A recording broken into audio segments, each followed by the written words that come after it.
Hello friends, welcome to today's GCC class, and in this class we will see the data intensive grid service models from second unit grid services. The data intensive grid service model is another interesting topic in second unit that will come under the second part. So up to this you can expect second part, and surely you can expect either 5-mark question or 10-mark question from this topic.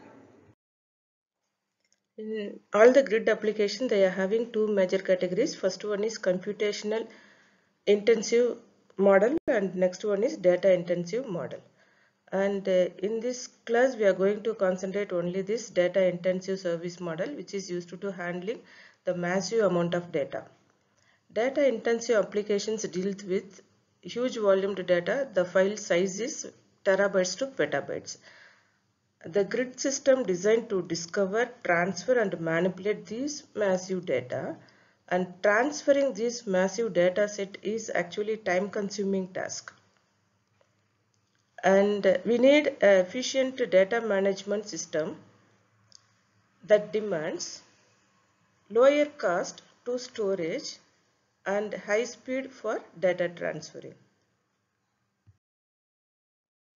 Next, let us see the data replication and unified namespace. First, we will see the data replication. Data replication means replicating the same data blocks. Replicating the same data blocks and scattering them. Scattering means copying. Copying them in multiple regions of the grid. That is, the same data blocks will be copied in multiple regions of grid, and user can access the same data with the locality of references. So user data is here, that will be stored in a server, that is grid server, and the same copy of this particular data will also be stored in another server that may be in different location, and based on the requirement more number of copies will be there, and based on the sensitivity of data also the replica may be increased, and with the reference of that particular address of user data, the user can access, this is user can access the corresponding data which is stored in the server, and the replica of same data set can be backed up for one another. That is, the same data will be backed up to more number of servers. And what are the problems in this data replication? The data replication may demand periodic consistency check. That is, we need to check with a constant period for all the replicated data blocks are same. That is, if once the data is changed in this particular block, immediately we need to copy the same data into all the other replicas also, and this increase the storage requirements. This increase the storage requirements because we need to store the data, same data, into multiple locations, so the storage space will get increased and network bandwidth will also increase. So these are the problems in data replication. There are two types of replicas. First one is static and second one is dynamic. In the static method, the locations and number of replicas are constant and the number will not be changed. And in the dynamic replica method, based on the requirement, we need to adjust the locations as well as the number of replicas according to changes in the conditions.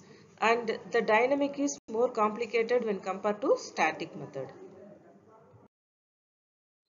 The next one is unified namespace, and it is an abstraction that makes possible to access multiple independent storage systems. So to accessing multiple independent storage system, we need to abstract all the storage system through a same namespace, and by using the same interface we can access those data. And with this unified namespace, the application simply communicate with the organizations, and this namespace is used to manage the communication with the different underlying storage systems on behalf of these applications. And next let us see the benefits of a unified namespace. Here applications can communicate with different storage systems with both the existing and new. That means existing application or new applications can communicate with the storage system by using the same namespace with the same interfaces. And integrating an applications or integrating the storage system with an organization is simply one-time effort. And the integration enables, that means this integration enables applications to access many different types of storage systems, and also the storage system to be accessed by many different types of applications. That is, many different types of applications can access the same storage, or the many storage system may be there. A single application can access all the different storage system with the same unified namespace. Same unified namespace. See, okay. The next one is grid data access model. Here we required a unique global namespace and which is used to share and retrieve the same data collections. And the data need to be protected. All the data, whatever data it may be, the user data should be protected to avoid leakage and damage. And user who want to access data have to be authenticated. So first the user should be authenticated first and then authorized for accessing that data. In general, we are having 4 access models for organizing the data grid. Let us see one by one. And these are the 4 architectural models of building a data grid. The first one is monadic model, and second one is hierarchy model, and third one is federation model, and the last one is hybrid model. First one is monadic model. Here it is a central repository model, that is the data will be managed, maintained and monitored by only the central repository. And second one is the hierarchy model. In the hierarchy model, this is the data store is here. The data will be transferred from first level to second level. Only first level to second level, and then second level to third level. This is the third level. And the end user can access only its parent level, not directly from the root level. And this is the hierarchy model. And the third one is federation model. Here the data will be equally distributed to all other institutions or nodes or organizations, but managed and monitored by only the owner of data.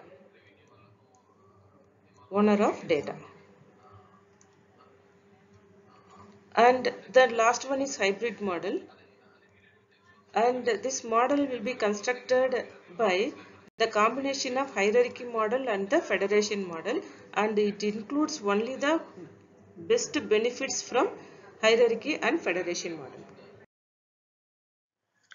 4 different architectural models here. Monadic model, this is a centralized data repository model, and the second one is hierarchical model. Here the data will be transferred from source to the second level, and second level to third level, and etc. And third one is federation model. This federation model, data source are distributed to many different locations but controlled by original owner. And the last one is hybrid model. The model combines the best features of hierarchical model and the federation model, that is the mesh model. Grid FTP, that is file transfer protocol for grid environment or the grid network. It is a data transfer mechanism, that is the data will be transferred from one place to another place.